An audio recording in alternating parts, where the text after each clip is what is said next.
Para iniciar, a nossa primeira pergunta, que foi feita, essa particularmente feita no Instagram do canal, é a seguinte: Fragoso, boa noite. Não sei se vais ler essa mensagem, mas o reacionário e falsificador Thiago Braga fez um vídeo afirmando que Stalin era pedófilo e que ele abusou de uma menina de 14 anos.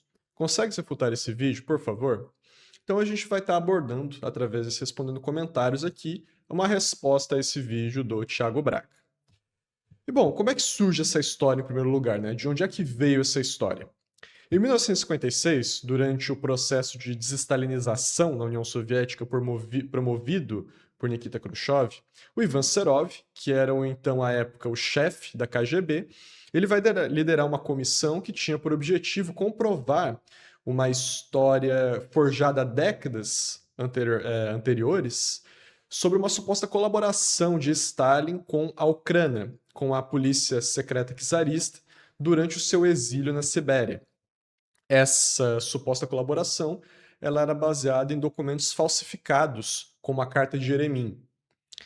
E bom, a comissão ela não conseguiu comprovar nada, né, não conseguiu encontrar nenhuma evidência ou prova que corroborasse essa história, mas o Serov ele enviou um relatório a Khrushchev relatando uma outra descoberta que ele haveria feito sobre a vida de Stalin no exílio.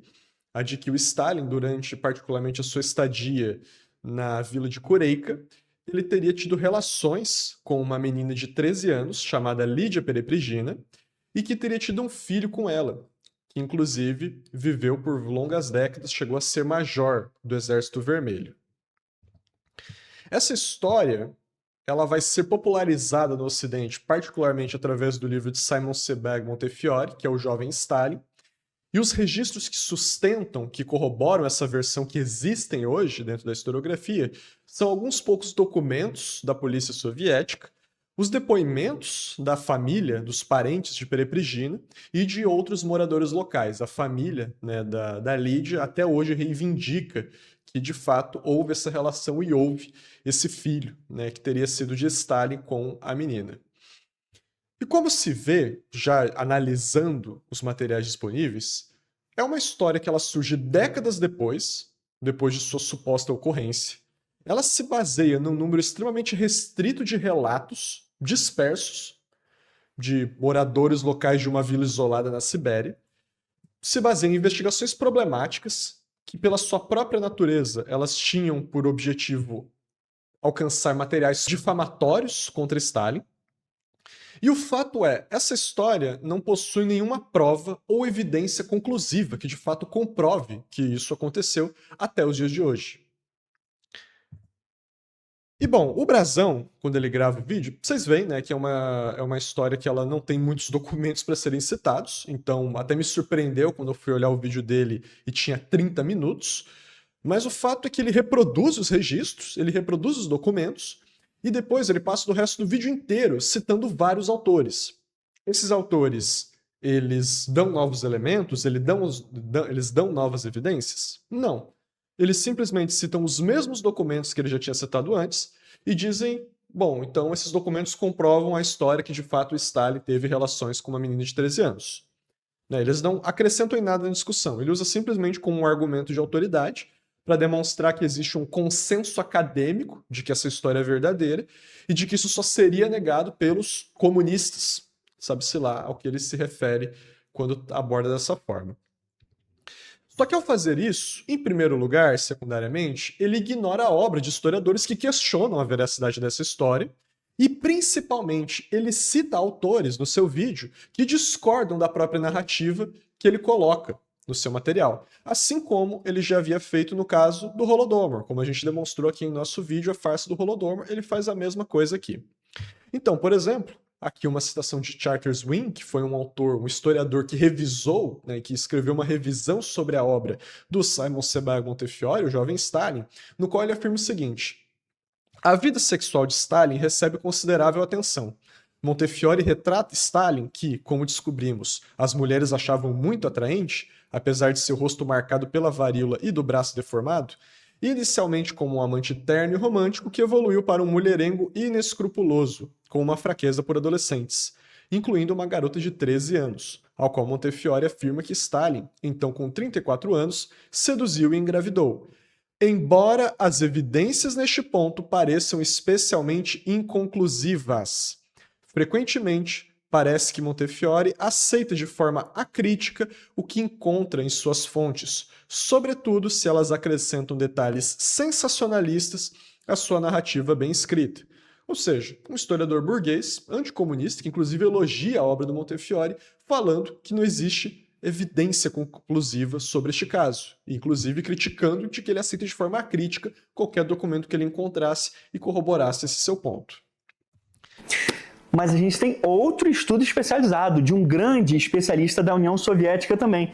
Dessa vez, é o professor Stephen Kotkin, nessa biografia fantástica sobre Stalin, uma das maiores de todos os tempos. Olha aqui na página 176. Stalin também continuou a se dedicar ao passatempo de revolucionário exilado de seduzir e abandonar camponesas. Ele engravidou uma das filhas de seu senhorio, Lídia Pereprigina, de 13 anos de idade, e quando a polícia interveio, teve de prometer que se casaria com ela, mas depois traiu sua promessa. Ela deu à luz a um filho que logo morreu. Mais tarde, Stalin recordaria de seu cachorro na Sibéria, Tika, mas não das suas companheiras e seus filhos bastardos. Mas um autor renomado atestando o abuso infantil de Stalin contra Lídia. Eu quis trazer esse trecho específico porque ele cita diretamente Stephen Kotkin no seu primeiro volume de sua biografia sobre Stalin, Paradoxos do Poder, no qual ele defende essa história. Entretanto, o Brasão esqueceu de ler o segundo livro de Stephen Kotkin sobre Stalin, que é o Waiting for Hitler, Esperando por Hitler, no qual o autor ele vai mudar substancialmente a sua interpretação sobre essa história, sobre essa narrativa. Ele apresenta inconsistências para a história contada e inclusive afirma que a carta de Serov, que ele enviou para Khrushchev, que é o principal documento sobre esse caso, contém erros óbvios e reflete um trabalho policial negligente. Então aqui, como diz Stephen Kotkin, Stalin partiu de Kureika no final de 1916, quando convocado pela Junta de Alistamento Militar, mais de 9 meses antes de o nascimento do menino ser oficialmente registrado, 6 de novembro de 1917. O registro pode ter sofrido atrasos devido ao isolamento da região ou ter sido falsamente declarado. Pereprigina, nascida em janeiro de 1900, casou-se com Yakov Davidov e tornou-se cabeleireira em Igarka, 100 milhas ao norte de Kureika. Ela morreria por volta de 1964. Em 1956, Ivan Serov, da KGB, enviaria um relatório a Khrushchev com base em uma entrevista com Pereprigina Davidova, atribuindo a paternidade a Stalin. O documento contém erros óbvios e reflete um trabalho policial negligente.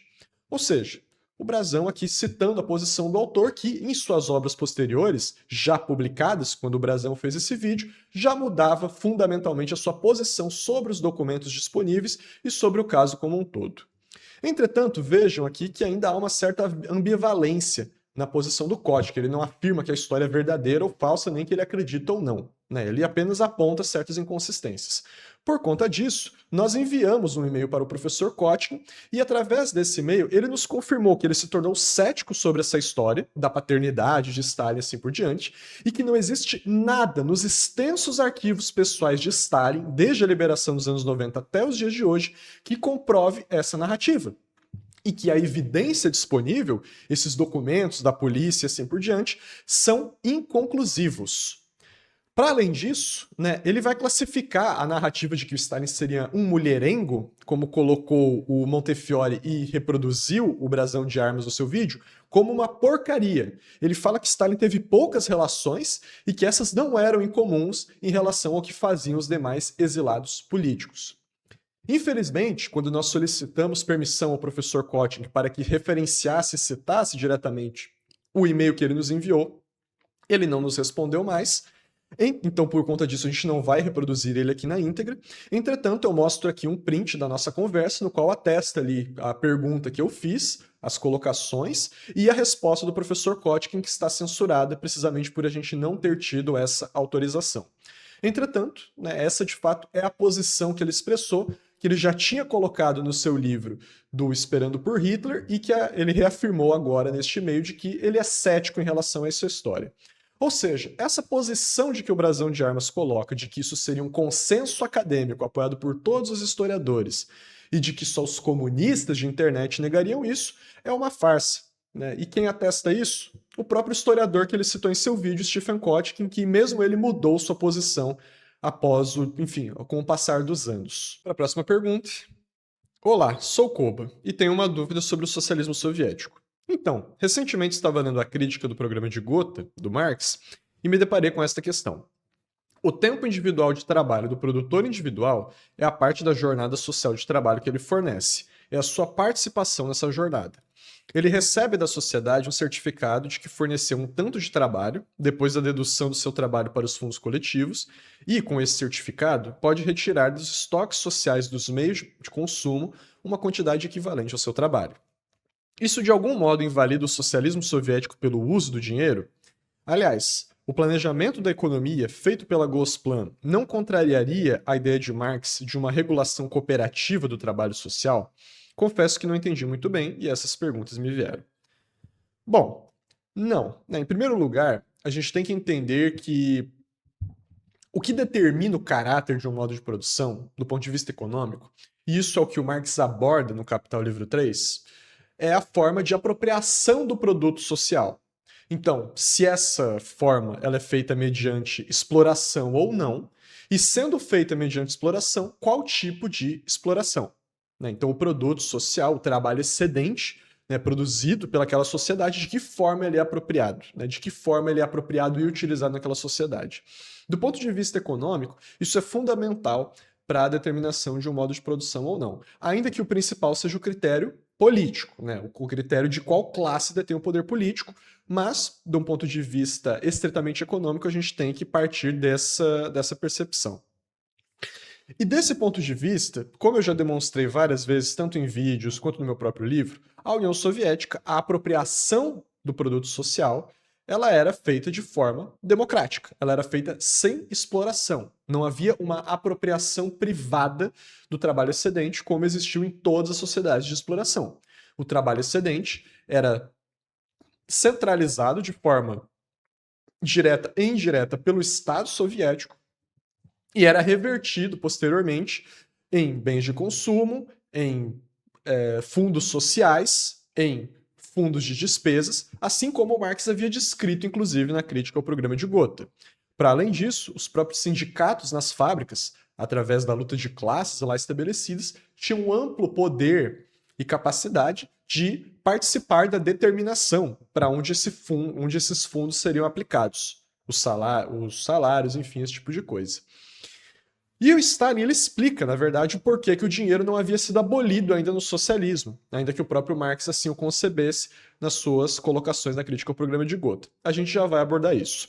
Mas, avançando, não. O planejamento central na economia ele não vai contrariar a regulação cooperativa, porque, na verdade, o planejamento central ele é a base da produção socializada. Então, não, a produção centralizada e controlada centralmente, ela, na verdade, ela é necessária para a produção socializada e ela põe fim e limita a anarquia de produção, restringindo a lei do valor na sociedade socialista, certo? E por que o dinheiro continua existindo no socialismo? Essencialmente porque a produção de mercadorias continua existindo. Com a produção de mercadorias existindo, é necessário uma mercadoria universal que sirva para a troca nessa sociedade, e essa, por sua vez, é o dinheiro. Mas veja o que coloca Stalin. Atualmente, em nosso país, existem duas formas fundamentais de produção socialista. A estatal, que é de todo o povo, e a kolkhosiana, que não se pode dizer que é de todo o povo. Nas empresas estatais, os meios de produção e a produção são de propriedade de todo o povo. Nas empresas kolkhosianas, porém, embora os meios de produção, a terra e as máquinas também pertençam ao Estado, os produtos obtidos, contudo, pertencem aos diversos kolkhozes, uma vez que o trabalho, como também as sementes, são de propriedade dos kolkhozes.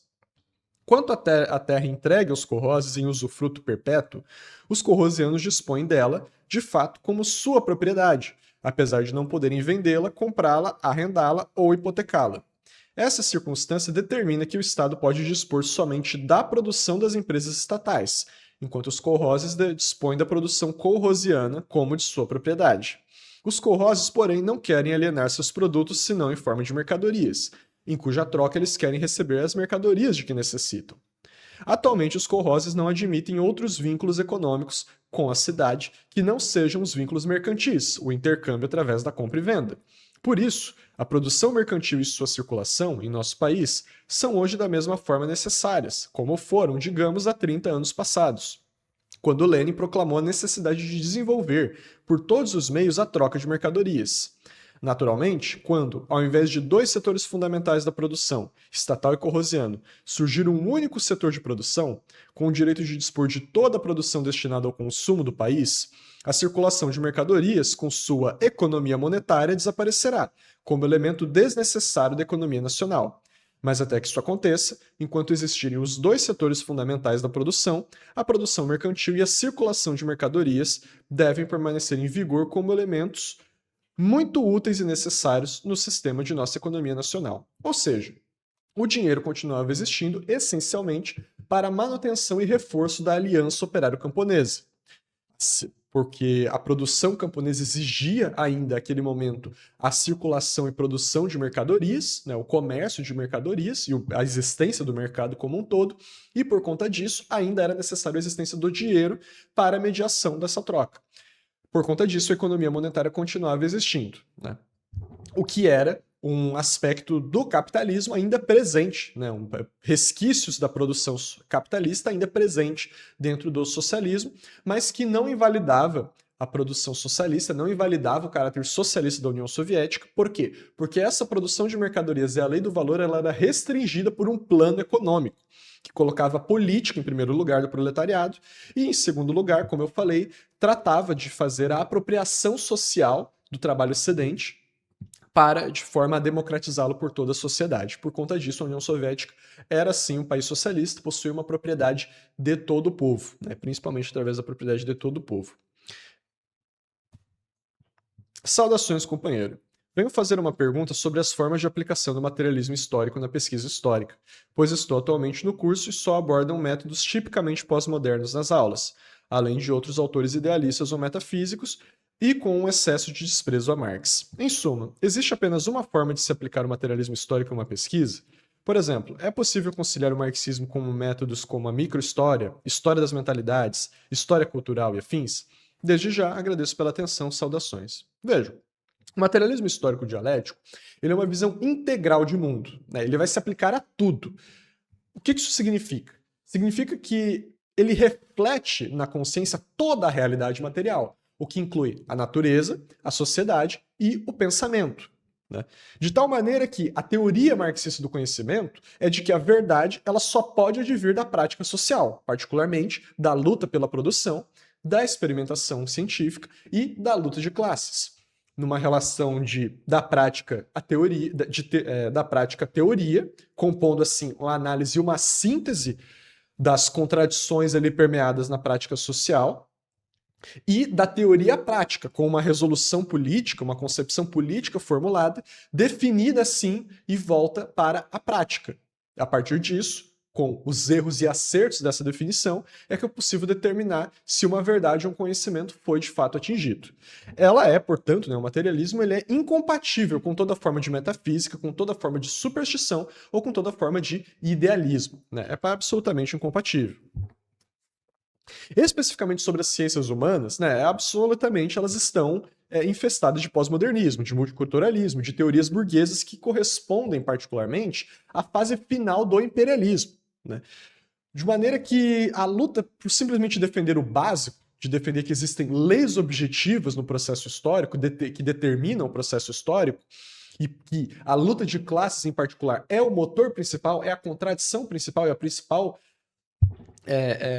principal giro que roda a história da humanidade, ela é tida como dogmática, é tido como incorreta, é tido como determinista, qualquer coisa do tipo, né? E que, na verdade, os motores ou leis, ainda que a maioria coloque que não existem, mas seria a cultura, a perspectiva individual, as perspectivas, enfim, esse tipo de coisa.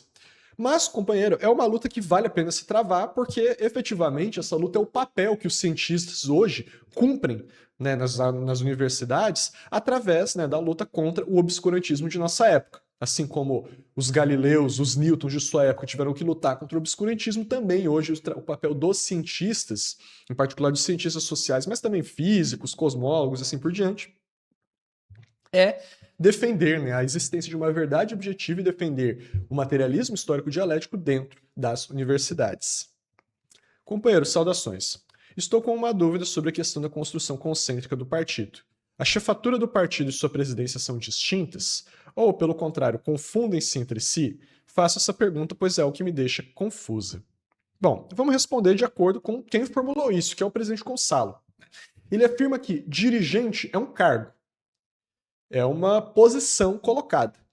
Chefe é uma autoridade política, moral, é uma ascendência em relação aos demais. Né? E isso não é conquistado em dias, mas sim em anos e em décadas, provado na teoria e na prática da luta de classes.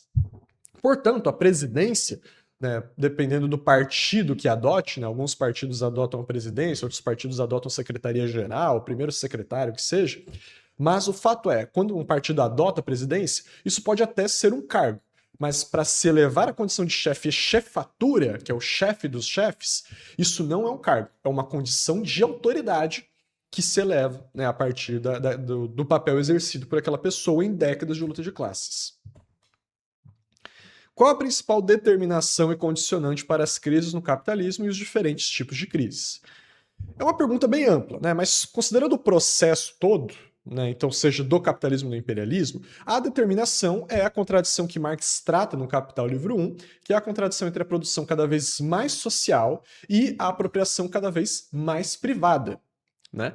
E, por sua vez, o condicionante atual é o grau de decomposição do imperialismo em cada momento, em particular hoje, na sua crise de decomposição geral, no qual se acumulam cada vez mais essas crises de superprodução, e que, por sua vez, levarão o imperialismo à sua derrocada final através, né, da luta das massas. Propor novas ideias não é idealismo? Não. Ideias novas, elas em si mesmas não querem dizer nada, elas podem ser corretas ou incorretas. Se elas correspondem à realidade material, então elas são corretas, né? E não só são bem-vindas, como eventualmente elas vão sobrepujar as velhas ideias incorretas. Mas se essas novas ideias não correspondem à realidade material, o que se verifica é que, na verdade, elas não são novas. Via de regra, todas essas novas ideias, elas, na verdade, são reproduções de teorias e velharias muito antigas. Né? Quando a gente pensa, por exemplo, vamos supor, o socialismo com características chinesas, uma ideia nova. Não são ideias novas. São reproduções das ideias que Bukharin já falava nos anos 20, por exemplo. Para dar um exemplo aqui, Kautsky e Bernstein já propugnavam em décadas anteriores, de forma mais embrionária. Então vocês vejam que não são ideias novas, são ideias velhas travestidas de ideias novas. Né? São embrulhadas em invólucros que aparentam ser novos, mas o seu interior é podre. Né? E, bom, quem propõe essas velhas ideias, né, como novas, na verdade são farsantes e integrarão parte aí da lata de lixo da história, né, no decorrer do desenvolvimento das próximas décadas. Qual é a forma de revisionismo atualmente é a mais prejudicial ao processo revolucionário brasileiro? Seria o trotskismo e a TMD ou as falsificações do leninismo que são praticadas por diversas organizações? Aqui a gente tem que corrigir uma coisa, porque veja, o trotskismo não é revisionista, né? Porque para ser revisionista tem que pelo menos estar dentro do campo do marxismo ou estar dentro do campo do movimento comunista. Né? E o trotskismo não está. O trotskismo é uma corrente contra-revolucionária e particularmente oportunista, que há muito tempo, há praticamente um século, já foi praticamente depurada do movimento comunista internacional. Então o trotskismo ele não é revisionista, ele é oportunista e um dos piores tipos de oportunismo. Agora, o pior tipo de revisionismo que existe é a herança de direita do antigo PCB. Principalmente o nacional-desenvolvimentismo, o desvio de direita de Prestes, que se desenvolve principalmente, né, já se desenvolvia em décadas anteriores, mas principalmente a partir dos anos 50 e 60, e nas décadas que se seguiram do nacional-reformismo. E também Uma outra também tendência que se expressa é o rodismo, em particular de João Amazonas, que vai se expressar após a chacina da Lapa e a liquidação da direção revolucionária do PCdoB. Né? Esses são os desvios de direita que são os mais danosos, né? Que são revisionistas. Trotskismo não é revisionismo, é simplesmente oportunismo contra-revolucionário. Qual a posição do proletariado acerca da questão atômica e de armas de grande destruição? Como além das bombas atômicas, também as armas químicas. Deveria um país socialista ter elas? Em último caso, deveria utilizar contra o cerco imperialista? Qual foi a posição dos grandes líderes, como Stalin e Mao, acerca do tema do desenvolvimento nuclear e armamentista soviético e chinês? A corrida nuclear soviética e americana foi revisionista por parte de Khrushchev? O que dizer acerca de políticos brasileiros que defendem ou defenderiam o Brasil possuir armas nucleares? Deve-se defender países como a Coreia do Norte por possuir um programa nuclear independente, para além de ser ou não socialista? A energia nuclear é viável para o Brasil hoje? Como a energia nuclear pode servir a um programa econômico socialista? Ela pode servir ao povo ou é inerentemente um risco? Agradeço e admiro muito seu trabalho e seus escritos. Saudações, companheiro, muito obrigado. Veja. A União Soviética, antes de Khrushchev, ela também já tinha feito estudos sobre a bomba nuclear. Uma vez que os Estados Unidos desenvolveu, naturalmente que havia uma predisposição da direção soviética e o próprio Stalin de desenvolver igualmente. Inclusive destaca-se o programa de espionagem de Beria, que conseguiu ter amplas informações sobre o projeto Manhattan, e o desenvolvimento da bomba atômica nos Estados Unidos. Mas o Stalin, até onde me consta, até onde eu estudei, ele nunca pôs ênfase nessa questão militar. Ele nunca foi militarista ou coisa do tipo. Ele nunca pôs ênfase no desenvolvimento da bomba atômica como algo assim, digamos, principal no desenvolvimento soviético ou qualquer coisa nesse sentido.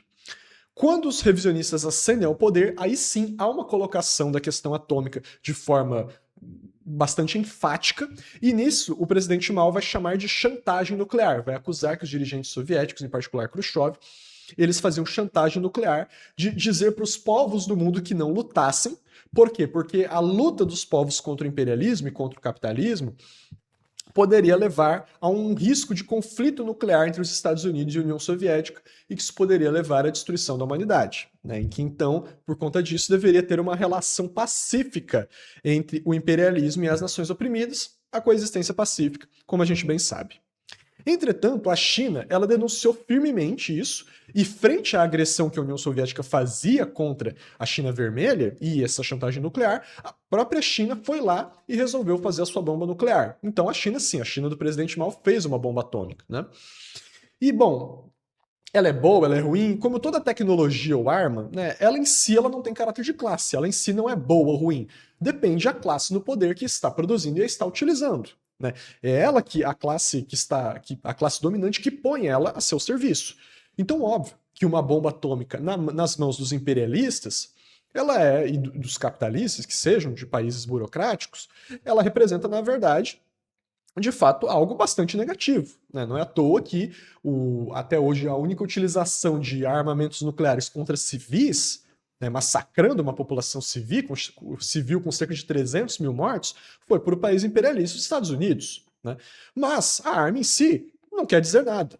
Então é óbvio que a tecnologia nuclear, a aplicação militar e a aplicação civil que seja, ela é indispensável para qualquer forma de soberania e independência. Ainda mais no socialismo. Então, sim, é necessário que se pesquise, é necessário que isso avance. E no Brasil é possível? Com certeza, o Brasil tem grandes reservas de urânio. O Brasil tem grandes reservas de urânio e é indispensável pensar basicamente incontornável pensar num Brasil socialista sem o desenvolvimento de tecnologia nuclear para que possa fazer frente, de fato, a esses países imperialistas que, porventura, irão invadir, certamente, e buscar derrubar aqui o regime estabelecido, o governo popular aqui estabelecido. Então, sim, é absolutamente necessário, possível, e que haja a luta pela produção de tecnologia nuclear, seja militar ou seja civil. A economia no capitalismo é uma pseudociência, pois é uma tentativa de gerir racionalmente um modelo de sociedade racional. Companheiro Fragoso, o que acha dessa argumentação? Bom, é uma afirmação irracionalista. A economia em si ela não é uma pseudociência. O problema é que desde a burguesia, em particular principalmente após a publicação do Capital e a descoberta, a teoria da mais-valia e da exploração presente no capitalismo através da obra do grande Karl Marx, a doutrina da mais-valia, como colocou Lenin, a burguesia unicamente se preocupa em utilizar a economia, ciência econômica, para justificar o capitalismo. Né? O próprio Marx falava, já em sua época, só havia economistas vulgares, que estavam obcecados em abençoar e justificar e legitimar o lucro, a mais-valia. Só os comunistas é que podem compreender de forma científica a política, a economia política dentro do capitalismo. Né? O modelo de sociedade é irracional, mas, mesmo sendo irracional, ele pode ser compreendido e explicado. Né? Por isso que Marx desenvolveu a sua própria teoria de valor-trabalho, né? Desenvolveu a sua economia política e, particularmente, unicamente através desse método, né? Só através da crítica da economia política e não de outro modo, não de outro método, que é possível se compreender de fato a nossa sociedade e compreender de como ela está fadada à sua bancarrota. Então era isso para essa live, nos vemos nos próximos vídeos e saudações.